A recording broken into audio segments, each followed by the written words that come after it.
Hey everyone, we're back. I'm Buck. I'm here with my friend Amy that I've known since seventh grade. I am somebody who has been in therapy and psychiatry since fourth grade. And I now have a new psychiatrist, which I met with again today. So every 2 weeks I meet with him for a while and I get to talk. And I'm waiting to get into, I'm on a waiting list to get into a group that is bipolar, and also I got leads today for a therapist, but it's pretty good that I'm meeting with him every 2 weeks hmm because we do have a session. And today I took a cognitive test, which I will talk about during our podcast. And so I wanted to introduce my friend Amy. Hi, I'm a psychotherapist with 30 years of experience, 35 years of experience, and I have been struggling with MS, multiple sclerosis, for the last 30 of those years. It's probably 30 and a half years. so, and I will be 63 on my next birthday, and I was diagnosed when I was 31. So this is the last year that I will have had MS less than I've had it. So at Right, this point, I've had it half of my life, almost, and so in a couple of years, it will be that I've had it more than half my life, which is a little surreal. right. But yeah. So hey, what's your dysfunction this week, Buck? Oh, my dysfunction this week is that they are renovating all of these apartments around me. And I thought they were pretty much done because they brought in the drywall and the cabinetry, but now the people below me have moved out. So Mm, they're gutting that apartment. So they're ripping down the ceiling and ripping out the walls and the cabinets and everything. And it's just made me crazy and my cat crazy, because the floor actually vibrates. So, and you can right, hear them talking because there's no insulation. So, but I guess when right, it's done, they're trying to make them luxury apartments. It was bought by another property owner. right, And so they're trying to make them luxury apartments. So I did get a peek at the cabinetry and stuff like that. It's still pressed wood with Formica on top. So it's not really that glamorous. It looks better, but it's still the same apartment with new walls. right, That's it. It's still the same apartment. So they didn't really do anything to it. Um, and so that noise, the constant noise and the dirt and the dust were just hmm making me insane. What was your dysfunction of the week? I before I do that, I just want to say I understand because we are making this house ADA compliant because I'm going to need to be on a wheelchair at some point. I'm assuming. And so I understand the frustration with renovations.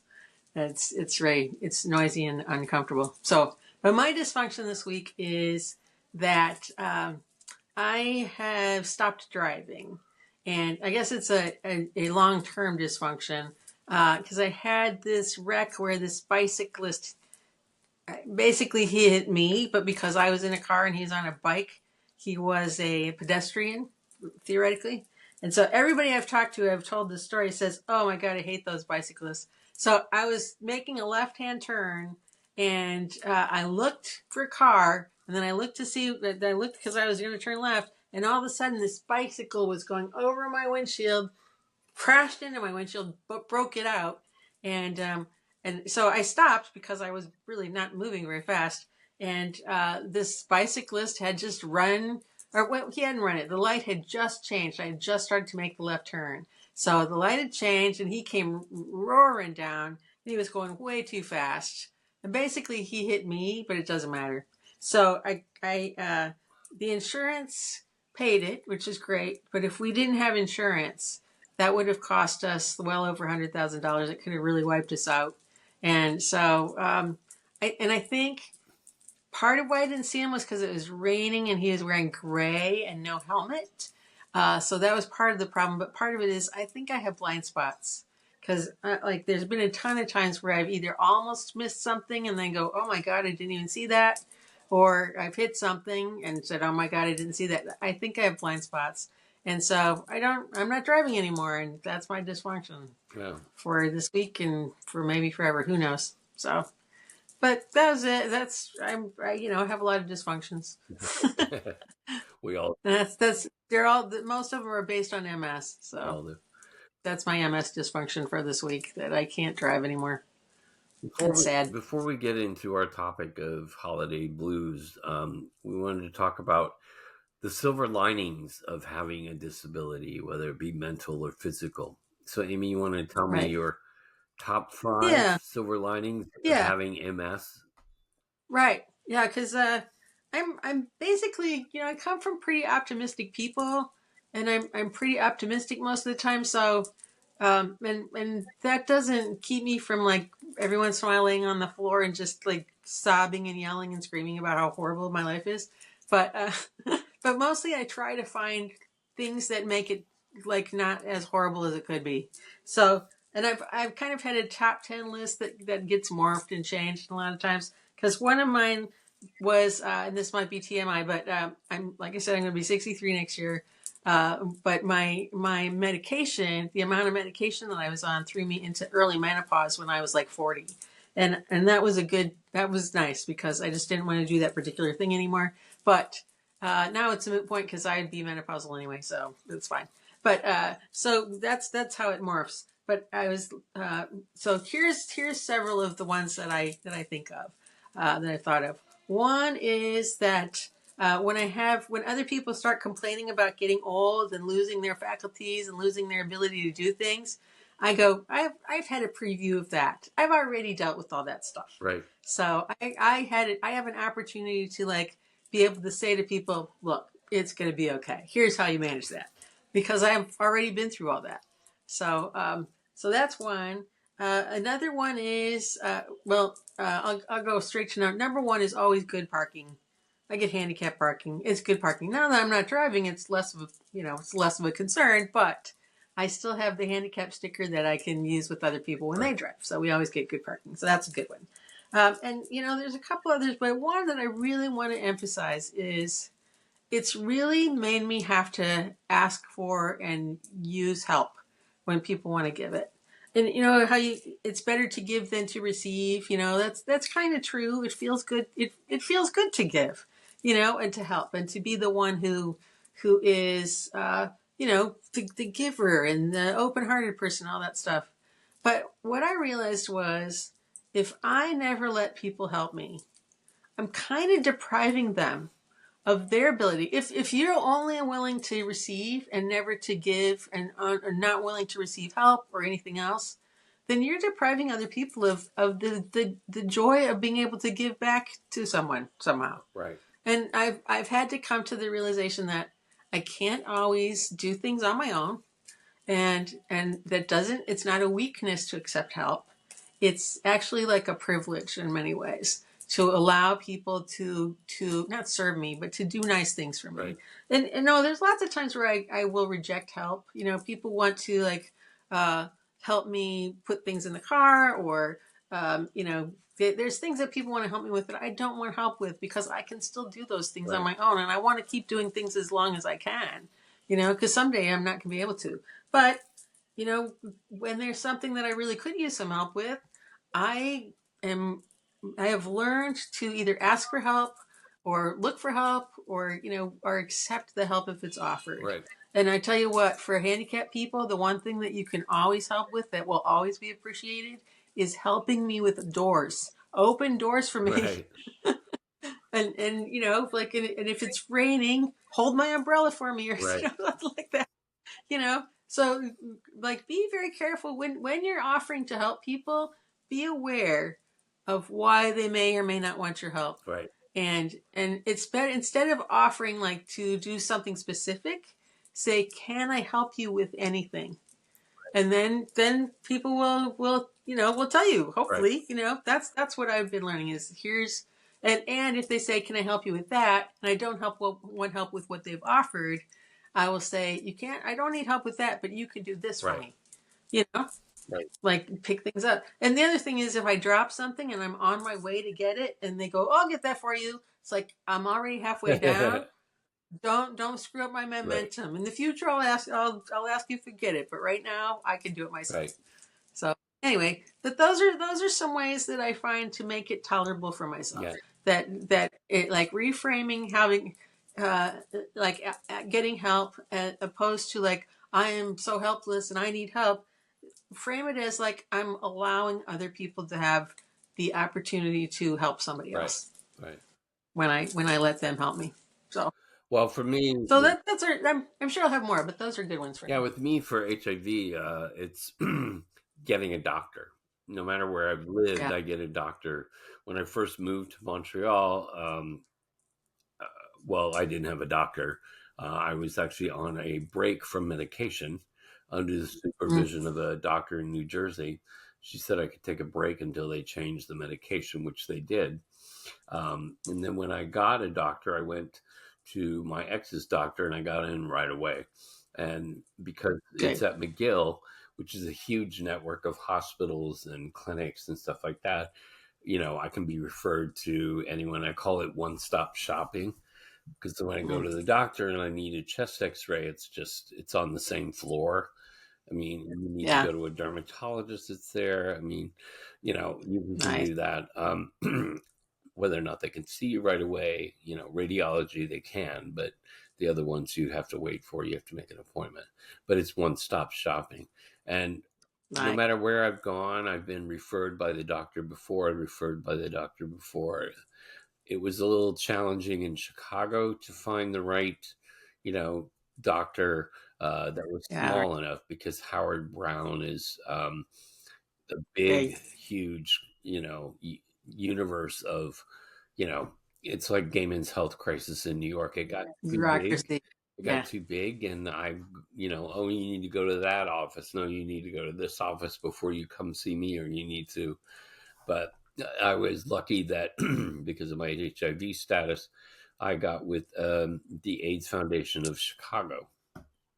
Good. So I had a social worker who helped me actually with my bills and everything. And so she helped me like get the right doctor and everything like that. So, and in Quebec, having the HIV doctor, um, they have a nurse's station next door where there's an attending doctor every day. So I can just go in there when I'm sick. I don't really need to get a family Nice. doctor because they actually have a shortage of family doctors.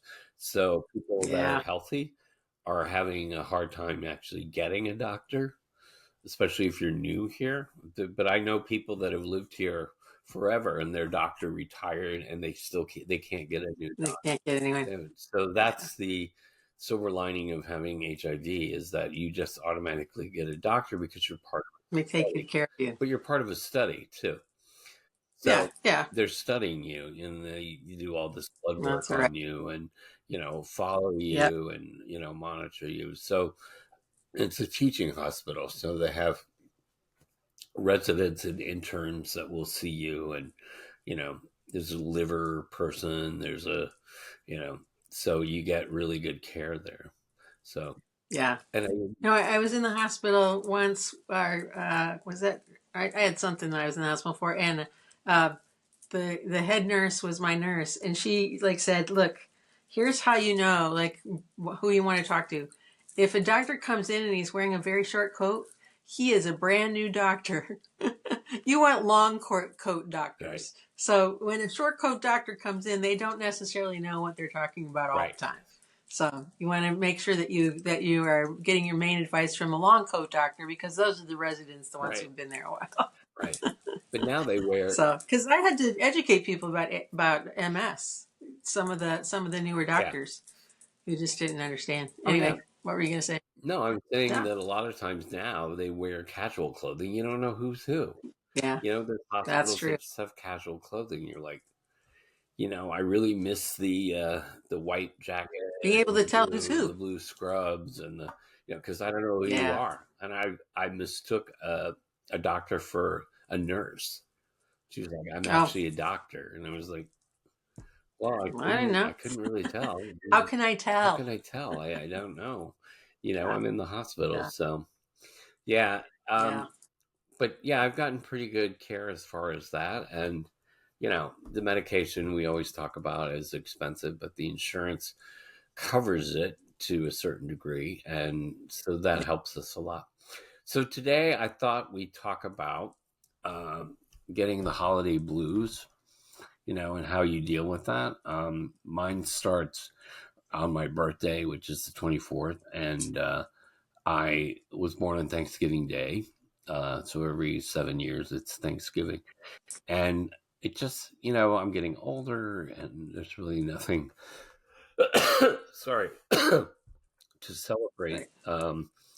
And then it goes into Thanksgiving, then it goes into Christmas. And even though I'm in Canada and their Thanksgiving is Columbus Day in the US, Mm, it's still this whole holiday cheer stuff. And I have friends that are doing caroling and stuff like that. And I'm not singing. I haven't sung in over a year because I'm just not in that place. I always yeah. said when I sing, when I hear myself singing, I know I'm not depressed anymore. But I just kind of hunker down until after New Year's because I just don't Yeah. celebrate Christmas. It was always a bad time at home. Our family was extremely dysfunctional, and it was always a horrible, horrible Christmas. That you know, the last time I was at home, I surprised my mother, and what she said to me, "You ruin everything." So that was the last time Nice. I ever went home for Christmas. It was pretty awful, and my mother was That pretty sounds awful. awful. So, but your family's pretty good. Get Yeah, together a lot. I'm fortunate. I'm just very fortunate. I'm lucky.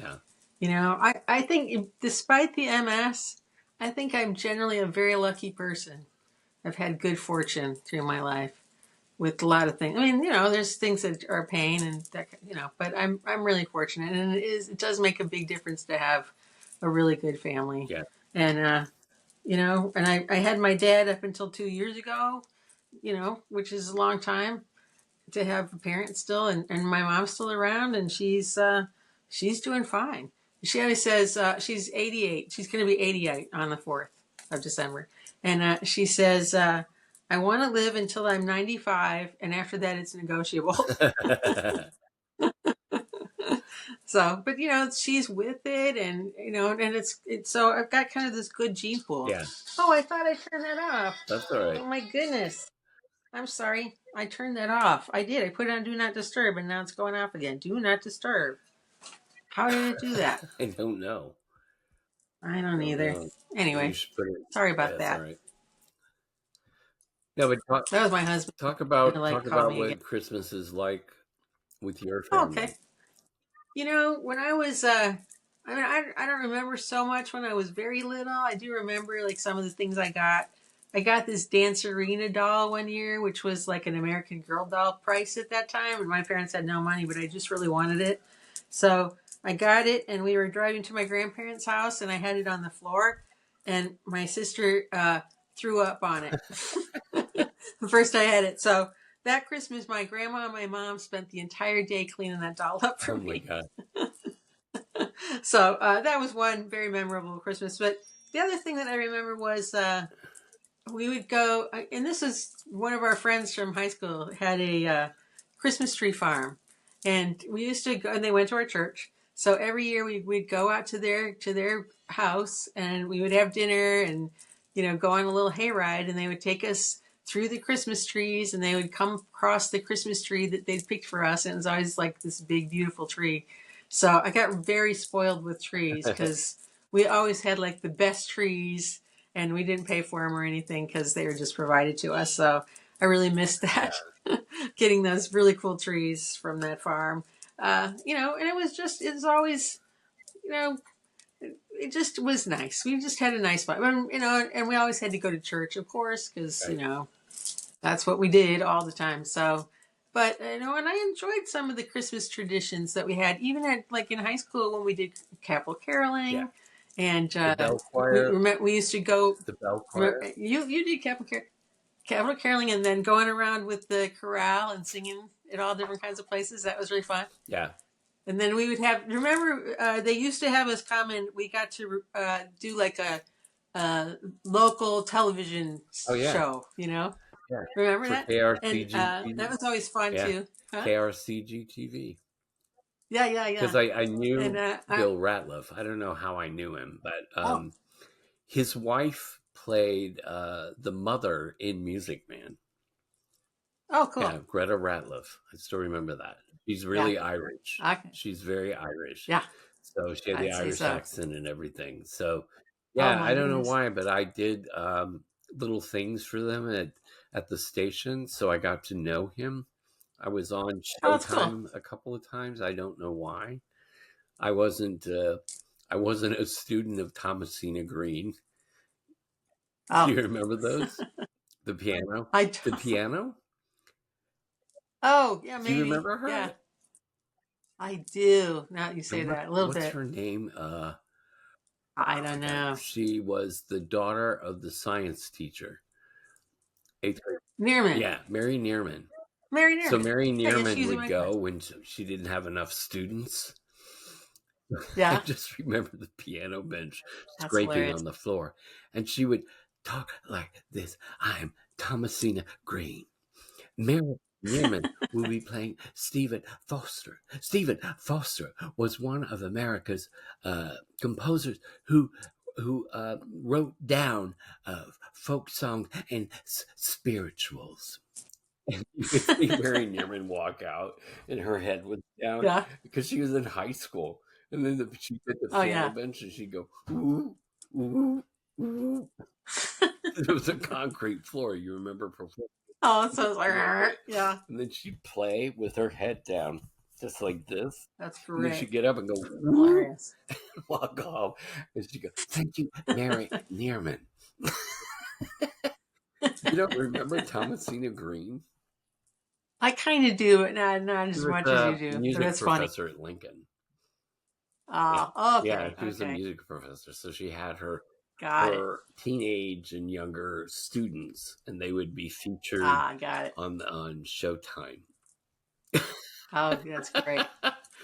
Yeah. No, the other thing I remember from that TV appearance was that was back before they had computers for like the weather and stuff like that. They had one of those boards with like you would put the magnets up Right. on it, so they would kind of go there's some sunshine over there, and we would get all the magnets and we would go it's gonna be sunny over there. We would just throw it up there, Oh wow. and I was like.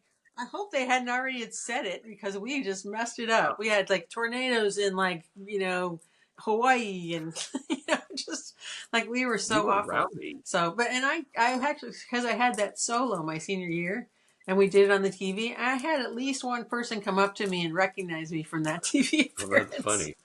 That's funny. Yeah, it was hilarious. And they came up, they go, "You're a second, or you're an alto," and I was like, "I'm actually a second soprano." Right.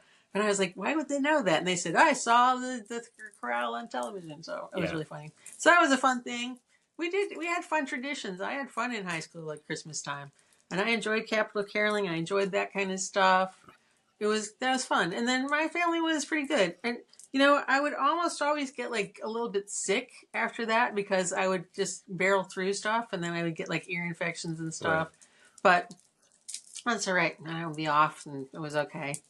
Spent a lot of time in church, but otherwise, and now like this year, I'm so fortunate that my son is close by, and my one of my nephews and his fiance are close by, so we're gonna go down to their house because our house is ripped up. We're gonna go down to their house for in Oak Park for our Yeah. Thanksgiving meal, and it's gonna be great. Nice.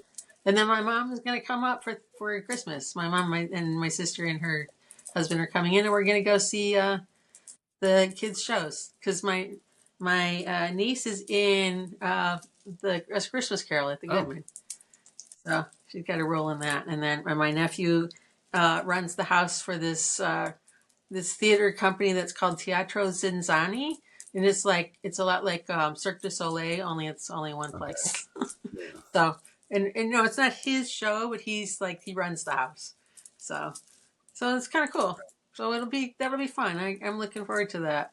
But what I do know is that there are a lot of times where your expectations, you don't expect a lot. You yourself don't expect a lot because you've had like not good Right. experiences. So you don't like have these expectations for what it's supposed to be. But a lot of people have expectations for what it's supposed to be you know, and how it's supposed to go. And then when it doesn't go the way they think it should, then it's a disappointment. And the other thing about this time of year is that it's okay until after New Year's, and then it's just Right. winter. and it's yucky, and it's it's cold in Chicago, so that's the one thing. I look forward to the holidays, and I don't look forward to them being over because then there's nothing to look forward to for a long time Yeah, in this area. it's just great. So No, I think you're right with the yeah, expectations in that social media and television, with the movies, the Christmas movies, and how the family comes together yeah, and how the family, you know, I like the movies where they actually fight. And, you know, some of yeah. them, there was a movie, I can't remember, with Holly Hunter and, Oh, it's Home for the yeah, Home for the Holidays. It's Holiday. Robert Downey Jr., Yeah, right? that Yeah, was a good one. That was a good one where they yeah. really just rip into each other. And Because that's what's kind of most what people's lives are like. yeah, Is there's you always have that one relative who's going to talk politics no matter what you say or do. You have people who are going to not listen. right. There's always going to be stuff like that in people's lives. Well, I was just listening. Go no, ahead. it's just like my sister would talk about my sister-in-law. She'd talk about my brother, and they're in the room. We Yeah, lived in a rancher. The dining room and the right, kitchen and the living room were basically the same room with just a little wall, you know? And so, right. there were just archways. So you could hear everything they were saying, and it really upset me. My sister always Yeah, wanted to know if, she wanted the receipt with every gift she got. So I yeah, just completely stopped buying for her. I didn't buy her anything. yeah. I was going to give her Like if you're money. just going to return it, what's the Yeah. And point? I was like, Yeah, I'm just not going to give her, anything. So, and yeah, it's just, coming together as a happy family when they aren't a happy family. My brother checked out. Um, my brother, that's a year and a half older, checked out a long time ago. Like he checked out in junior high, and he was just a big yeah, pothead and drank, and you know that was his way of coping with our family. He just checked out, and he hung out with the yeah. wrong people. My mother said, you know, and Right. he just, and I got into every extracurricular activity I could, so that I wouldn't have Yeah. to So you're so never I home. would not have to come home. So, and once I was able Right. to drive, I was doing like double extracurricular activities so that I really didn't come home. Yeah. My mother was like, "You're never home," and I was like, "Oh, I hope so. Nope. I hope so." So, you know, Yeah. that kind of thing, and then coming together when people, my family, the siblings, they don't like each other. They just don't like each other. My brother and my That's sister too like bad. each other, but they didn't like each other. I mean, my mother did not like my sister. I don't know why she would ever ask her to come over, you know, besides seeing the Yeah. grandchildren. But I don't know. They never got along. They never got along. And I Right. remember it from a small child that they never got along, that they would just constantly Right. fight, you know. So why have a holiday? What does Charlie Brown say? Whenever you're I know having fun. Charlie Brown says when he opens the mailbox and it's empty, he says, Yeah. I know people don't like me. Why do we have to have a holiday to emphasize it? That's I love perfect. that Yeah. line. There were such That's bad great. child voice actors. You know, I Yeah. know people don't like me, but why do we need a holiday to emphasize it? Yeah. That's a perfect Charlie Brown Yeah, yeah, impersonation. yeah. It's true. They were really Yeah. good. Like, A Linus. yeah, Yeah. They're when funny. Sally said, when Yeah. she reads off the list and Charlie Brown goes, Good grief, my own sister, her Christmas list, Yeah. right? She goes, I don't understand. All I want is what's coming to me. All I want is what I deserve. I love it. It's I, very fun. Yeah. That's yeah. nostalgic for Yeah, sure. I do have a Yeah. copy of that. Where I think I may have That's given it great. to someone for their kids, but I had the Oh well. deluxe version. Yeah. Yeah. It was expensive, but I really wanted it because I like the Charlie Brown. I like the Rudolph the Red-Nosed Reindeer because I know Yeah. I like I Rudolph did too. a concert in New York when I was kind of celebrating. It's funny because I don't celebrate Christmas, but I would do all the choral things still in York. Yeah. In New York and here, I would do, we did them all in the night Yeah. visitors here. I would do Christmas stuff or Right. Christmas concerts, but the actual like Christmas day was always really hard for me, and It's the not. Christmas season was hard for me. But I'm sort of able Yeah. to detach myself for like this is a choral gig. It's not a Christmas gig, it's Oh, a right. choral The gig, gig. right? Yeah. So Yeah. It's not about like celebrating the season. It's about like doing the yeah, work yeah, and getting it to sing and that kind of yeah. stuff. Yeah. Yeah. So I mean, I try to detach myself as much as possible from it. I'm lucky that Yeah. my ex does not push me to do the Christmas celebrations To anymore. He was like, celebrate.